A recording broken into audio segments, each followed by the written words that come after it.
Olá pessoal, hoje eu estou aqui para conversar com o moço mais famoso do Brasil, Miguel Oliveira? Miguel Oliveira. Qual a sua idade, Miguel? Estou com 15 anos, pastor. 15 anos, você nasceu quando? Eu nasci dia 12 de abril de 2010. 12 de abril de 2010. Miguel, sua família é grande? Como é que é a sua família? É muito grande, mas entre os que da nossa casa, somos em 2 pais e comigo 4 irmãos, né? Tenho meu pai Marcelo, minha mãe Érica, e o Nicolas, a Nicole, o Nicolas e o Isaac. E comigo sou rapaz de taxa de caçula, né? Você é o caçulinha? Sou caçula. Tá. O seu pai é evangélico? Infelizmente não. Você me contou que sua mãe está enferma? Isso. Já tem quanto tempo? Minha mãe está passando por um processo do câncer, né? Desde 2020, né? Faz alguns 5 anos, né, que ela está passando pelo processo da enfermidade. Mas eu creio que Jesus vai curar. Amém. Seus irmãos são evangélicos? Não, ainda não. Qual a sua referência de igreja? Porque você me contou que começou na Deus e Amor, né? Comecei na Deus e Amor. Claro que todo cristão deve ter a oração, a consagração. E eu me inspiro muito na Deus e Amor. Mas mais na Assembleia de Deus, né? Somos assembleanos. Hoje você é membro da Assembleia de Deus? Sou membro da Assembleia de Deus. Seu pastor é o pastor Marcinho? Pastor Marcinho de Carapicuíba. Grande amigo. Ali é Madureira, né? Madureira. Bispo Samuel Ferreira. Bispo Samuel Ferreira. E o bispo primaz, Manuel Ferreira. Manuel Ferreira. Família boa. Miguel, você se tornou aí uma pessoa extremamente conhecida na internet. E eu fico perguntando como é que um garoto da sua idade, porque você é um garoto, desculpa te chamar de garoto, que eu já sou um velhinho, né? Como é que você arruma, como é que você se sente hoje sendo bombardeado? Porque você é bombardeado 24 horas por dia. Como é que é seu dia? Ele fala que é o dia do Miguel. Você acorda, o que você faz primeiro? Eu oro todas as manhãs, peço para Deus segurar meu dia em paz, né? Segurar meu dia em tranquilidade, porque eu nunca sei o que vão criar sobre mim, né?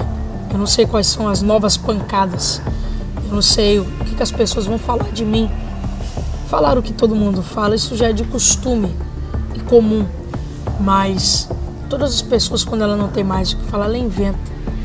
Então eu peço para Deus segurar meu dia em paz, segurar a minha alma, e depois eu faço meus afazeres do dia a dia. Como é que Estudo. Como é que é os seus afazeres? Fala aí. Estudo quando eu vou pregar, né? Quando eu pregava, né? Quando eu estou pregando, preparo um sermão pela manhã, deixo o sermão preparado. Quando eu tenho alguma reuniãozinha, alguma coisa para fazer, algum amigo para encontrar, saio, atendo o telefone, tem muitas coisas que eu faço no dia. O que você gosta de comer? Pastor, eu gosto de Mac, pastor. O quê? Eu gosto de Mac. McDonald's? Não gosto de almoçar, não gosto de Mac. Meu Jesus, você sabe que isso não tem nenhum tipo de saúde, né? E o que você gosta de beber? A Coca-Cola, né, pastor? Coca-Cola? É de Deus, né? A zero ou não? Não, zero pra lá. Que é açucarada mesmo. Com certeza, é do senhor. O que você gosta de comer como sobremesa? Pastor, cara, sobremesa, eu não gosto de pudim, mas eu gosto de aqueles bolos de pote, sabe? Bolo de pote? É bom, né? Isso é coisa de roça, Miguel. Acho que na capital ninguém tem esse não, bolo de pote. Tem queijo com goiabada, ou meio Julieta. Eu gosto, é bom. Tá. Você gosta de TV? Eu não assisto muito TV. Filme, gosta de ir em cinema? Bom, é muito raro eu ir no cinema, já fui muitas vezes ao cinema, mas é muito raro eu assistir filme. Não gosta de filme? Não, eu tenho um sério problema com vídeos muito longos, filme demorado, essa agoniada. Isso aí são pessoas que têm TDAH, né? Você sabe disso, né? Não tem paciência para ver nada. Pra nada. Eu amo filme.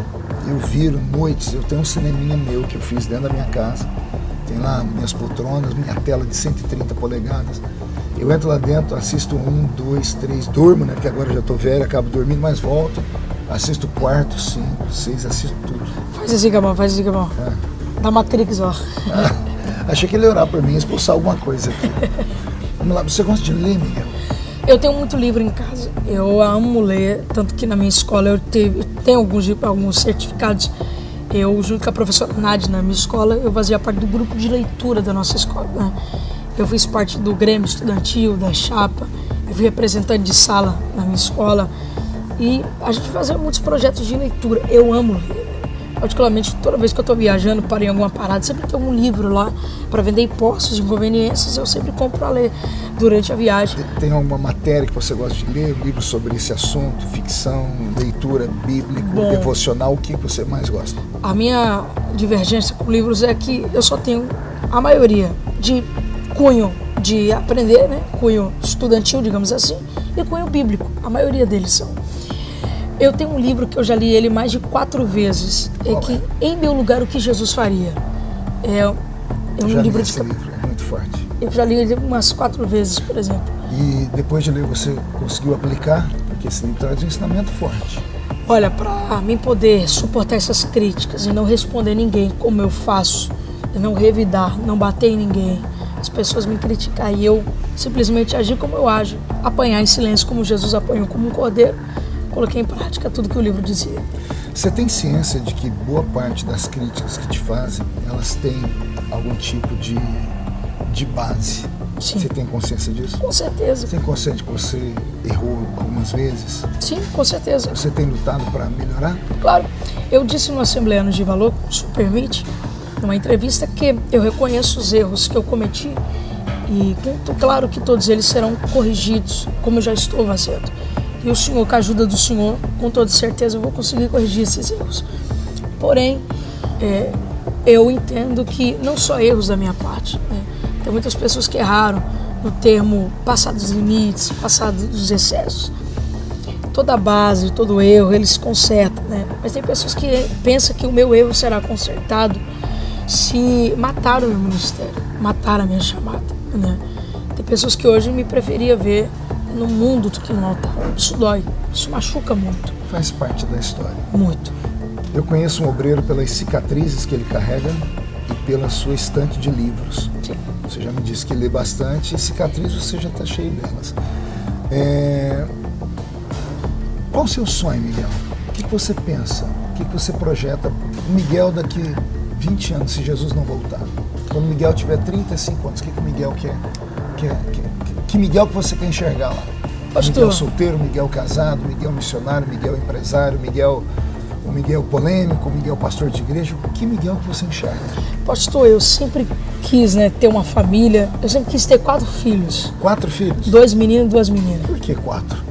Porque o Davi Miranda tinha 4 filhos. Tinha 2 meninas e 2 meninos. Então você se pegando do Davi Miranda. Ah. Mas sabe que dos filhos do Davi Miranda tem uns que são meio pancada, né? Eu falo isso com uma brincadeira. Eu tenho muitos amigos, conheço todos os filhos dele. Tem o Daniel.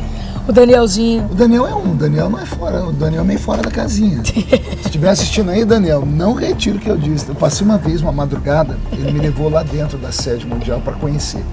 E ele me contou, né, porque ele é muito estudado. O Daniel estudou muito. Muito. Né? E quando você estuda muito, sua mente destrava, né? E você acaba ficando meio louquinho. É. Todo pregador é meio louco, porque lê muito. Então, o Daniel... Você se acha um pouco louco, pastor? Eu? Não, me acho muito louco. Eu tô conversando com você aqui, ué. Como é que eu não posso ser louco se eu tô aqui fazendo uma entrevista com o menino mais polêmico do universo hoje? Tem que ser mesmo, pastor. Mas faz parte. Eu acredito assim. Eu sigo a Bíblia. Deus dá oportunidades. Eu tenho uma frase, vão me criticar agora. Tem uma frase que eu vi num filme. Estou tentando lembrar aqui o nome do filme. O filme do professor Xavier, X-Men. X-Men. O professor Charles Xavier disse assim: não é porque alguém cai no meio do caminho e se perde que ele ficará perdido para sempre. Não é porque uma pessoa cai uma vez que ela nunca mais vai se levantar. É muito forte isso. Né? Então, qual é o segredo? O segredo está na humildade. A humildade precede a honra. Sim. Enquanto a arrogância precede a queda. Se você tiver estrutura para passar por esse momento, em oração, ouvir conselhos de pessoas sérias, porque muita gente vai se aproximar de você. Você me procurou umas 5, 6 vezes, não foi? Sim. E eu falei para você, vai chegar o tempo da gente sentar junto e conversar. Porque eu orei muito, porque a sua situação é única. Deus te deu algo diferente. O diabo te odeia muito. Porque eu sou um homem espiritual. E eu acredito que tudo que você está passando é porque o diabo te odeia. E o diabo não te odeia de graça. Embora o diabo não saiba o futuro, porque ele não é onisciente, O diabo, ele tem a percepção, porque é o maior de todos os psicólogos. Sim. Ele derrubou o primeiro homem que pisou no mundo. Ele teve a audácia de tentar Jesus no deserto. Então quem somos nós na fila do pão? Então o diabo, ele não precisa saber o seu futuro, basta ele de vez em quando pegar Deus te olhando lá do céu. Tem pregação minha que eu falo assim, de vez em quando Deus, ele abre a janela do céu e fica olhando na terra e ele coloca o olhar em alguém. E antes que alguém chame isso de heresia, é só lembrar de Jó. De Jó. Deus estava lá, o diabo passou por ele, Deus disse, viste tu, meu servo Jó. Deus estava olhando para Jó. Então quando o diabo pega Deus olhando para alguém, mesmo não sabendo o que Deus vai fazer, o diabo sabe que essa pessoa pode dar muito trabalho no futuro. Então ele vai fazer de tudo para fazer com que essa pessoa se perca. Então ele vai usar de todas as formas. Às vezes você não precisa de um inimigo externo para te derrubar.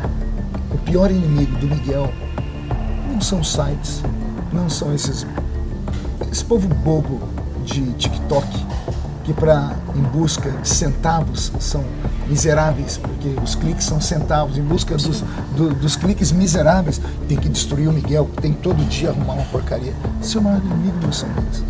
O maior inimigo do Miguel, se eu tivesse um espelho aqui, eu ia te mostrar quem é. É o próprio Miguel. O maior inimigo do homem é um homem. A sabedoria é que vai te fazer crescer, ou a falta dela vai te destruir. Eu prego aqui em Camboriú há 27 anos. Eu já vim à convenção de Camboriú 4 vezes pedir perdão, a pedido do pastor Cizinho, que já dorme no Senhor, para eu poder pregar aqui ou não. Por quê? Por causa de fala. Primeiro eu era muito menino, depois eu falava muito de pastor, depois eu preguei uma coisa que um teólogo do estado achou que era uma heresia. E todas as vezes que aconteceu isso comigo, Miguel, eu não era o único. Tinha outros pregadores que também passavam por esse crivo. Só que o pastor Cizinho me ligava, Marquinho, filhão, não quero deixar você pregar, mas eu quero que você pregue. Você tem condição de vir aqui pedir perdão? Eu falei, o senhor está mandando, o senhor não pede, o senhor é meu pai, eu vou. Sério, meu filho, sério. Ele falava, poxa, você é o único, porque os outros não querem vir. Porque dizem que não precisam, porque já estão assim, assado. Então, a manutenção de um ministério está na humildade. Ontem eu te dei 3 conselhos. E eu deixei referendado no final. Se você ouvir esses conselhos, você pode ter um futuro brilhante. Se você não ouvir, não só os meus conselhos, mas conselhos de outras pessoas, tenho certeza que não te falta agora conselho. Com certeza. É todo mundo te dando conselho. Mas a decisão é sua. Se você ouvir os conselhos, você pode ter um ministério lindo e imenso pela frente. Porque, como é que eu posso afirmar isso? Eu já tive a sua idade. Você nunca teve a minha. Então eu enxergo com outro olhar. Entendeu? Então, o segredo da sua vitória, Miguel, está em você. Está em você agora pensar um pouquinho, refletir. Você se tornou uma pessoa famosa, onde você for, todo mundo quer tirar foto, mas aquilo que eu te falei ontem, tem a fama boa e a fama ruim. O que vão fazer com isso? Se você não se deixar ser usado por ministérios que vão te usar, você traz público, trouxe público, eu já vi você ministrando oferta, o próprio pastor Silas disse que você é um menino inteligente. Sim. Olha só, ser elogiado pelo pastor Silas Malafaia. É muita honra. Não é para qualquer um. Só que ele também deixou um adendo, que é o adendo de todos. Miguel está indo de um jeito que ele está mal instruído. Ou a referência que você tem não tem sido muito boa. Igreja não é casa de negócios. Eu ministrei uma oferta hoje na manhã missionária, mas é uma oferta com propósito. Houve um tempo que me usavam como usam você. Até que eu falei, calma aí. Vocês estão me chamando porque eu prego, porque eu abençoo o povo, porque as pessoas são curadas, salvas, batizadas com o Espírito Santo, ou porque eu levanto uma grande oferta para a sua igreja. E comecei a impor limites. Tanto que hoje eu não ministro mais oferta, é muito raro. Só quando eu sinto a igreja está desabando, o pastor precisa comprar um telhado, como aqui nos Gideões, eu coloco a minha cara e falo, eu preciso. E a credibilidade faz as pessoas entregarem. Fora isso, ninguém mais me usa. Não deixe nenhum ministério te usar. Segundo, o ministério, o Conselho Tutelar não pode te impedir de pregar. Porque a Constituição Federal, no artigo 5º, te dá a liberdade de culto e de crença. Ninguém pode te impedir você de ir num culto e ninguém pode impedir você no seu culto, da sua fé, dar um testemunho ou pregar. Eles não podem fazer isso. Sim. Só que se você for pregar, peça ao pastor que foi lhe convidar, peça para os irmãos desligarem o telefone para minha sobrevivência. Sim. Porque qualquer coisa que filmaram de você vai voltar tudo de novo. E aquele lindo mergulho que eu falei ontem. Mergulhar é você se esconder por um tempo. Alguém vai falar, isso é covardia? Não, não é covardia. Né? O que você prefere, ser um herói morto ou um covarde vivo? É uma pergunta filosófica. Eu sei que o pessoal que assiste aqueles filmes de faroeste, não, eu prefiro ser um herói morto. Pois eu sou mais realista, eu prefiro ser um covarde vivo. Porque hoje eu não tenho estrutura para enfrentar o leão, o inimigo. E se eu recuar e tiver um tempo, e Deus me der novas estratégias, e eu crescer, e eu criar novas formas, me fortalecer, eu vou poder enfrentar o inimigo amanhã. Sim. Faça isso, seu futuro vai ser lindo. Então, pergunto novamente, o que o Miguel pensa para daqui a 20 anos? Bom, talvez eu venha estar casado, com uma família, reestruturado. E críticas nunca vou parar. Mas... Saber só você, o que você quer sonhar? Esquece os críticos agora. Esquece o que? Você sonha ser no ministério, ser pastor? Ser eu queria ser um pastor. Pastor de igreja? Eu queria ser um pastor de igreja. Você acha que você vai ser um pastor bravo ou um pastor legal? Você é um calminho, né? Calminho? Legalzinho. Não, se errar comigo vai tomar perra. Vai. E se você começar a falar para ele, the king, the power, nada disso. Eu vou perder o ministério. Vamos lá, última pergunta para a gente terminar. Você está bem aqui dentro, no coração? Pastor, todo dia eu sou ferido. Todo dia tem uma casquinha que tem uma ferida. As pessoas vão lá e tiram essa casquinha e volta a sangrar. E Deus volta e sara essa casca até cicatrizar. Eu sinto que hoje está cicatrizando. Mas as pessoas são más, né? A fala das pessoas são más. Eu sinto que Deus está me ajudando. Se não fosse Deus que estivesse comigo, nada disso que estaria acontecendo comigo eu já teria suportado. Você já pensou em fazer alguma loucura no meio dessas perseguições? Não, pastor. Não? Nunca pensei. Deus sempre blindou a minha cabeça. Deus sempre me protegeu. É claro que o diabo sempre fala, para de pregar, exclui o Instagram. Só que eu não posso jamais enterrar os dons que Deus me deu. Eu sei que eu sou em Deus. Ele é um falso profeta. Não há uma sequer. Coisas que Deus me usou ou deixou de me usar, que eu me arrependi. Mas o ser humano, ele é mau. Ele é muito mau. Mas Deus blindou a minha cabeça e tem blindado meu coração. Para você ver, olha só. Deus já te usou muito para falar em profecia com muitas pessoas, não foi? Sim. Onde estão essas pessoas para quem Deus usou o Miguel? Que agora era a hora de você dar um testemunho. Poxa, Deus usou ele e aconteceu. Por que vocês não fazem isso? Quantas pessoas Miguel já pregou e Deus usou? Por favor, se você tem um testemunho para contar acerca do Miguel, não tenha vergonha não, defenda. Porque senão, quem cala consente. Então às vezes é preciso ter coragem, falar assim, olha, eu sou fulano de tal, estava na igreja tal, Deus usou Miguel e aconteceu. Porque isso vai ajudando as pessoas a entenderem que Deus ainda usa. Às vezes o profeta, ele extrapola os limites. É da natureza do profeta. Por isso que a Bíblia manda julgar a profecia. Não o profeta. Por quê? Existem 3 formas de você entregar uma mensagem. Tem a maneira mais extravagante de todas, que é a maneira do Miguel, que faz uma performance, tudo. Eu chamo isso de criatividade profética, né? Existe a mesma maneira do Miguel chegar e falar assim, ó, assim diz o Senhor, maneira branda. Ou nem dizer, irmão, eu vi isso, vi aquilo, aqui no cantinho, sem ter que ser público. Ou o profeta pode nem entregar, porque é de foro íntimo dele. Depois ele vai se acertar com Deus. Então, existem várias formas. Se eu puder te dar um conselho, escolha a forma mais branda e foque na palavra, porque o que fica é a palavra. Eu prego há 33 anos. Jesus já me usou em revelação? Já me usou em dons? Já. Ontem o Senhor me deu a interpretação da língua estranha de um africano. Ele me usa em dons. Mas o maior dom que eu tenho é a palavra. Porque a palavra é insubstituível. É a palavra que salva, pastor. Passa o tempo, as pessoas... Eu já vi tanta gente com dons, com profecia, com coisas, desapareceram na história. Porque todas as vezes que as pessoas te chamarem, elas querem ver o dom. E se Jesus não quiser usar o Miguel naquele dia? Com uma palavra que o senhor pregou e passa tantos os anos, eu lembro ainda. É o dia da aprovação. É uma palavra que eu lembro de cor. Olha, não teve cura nesse dia, não teve, foi só a palavra. A palavra. Então, firme-se na palavra, quer ser um pastor, né?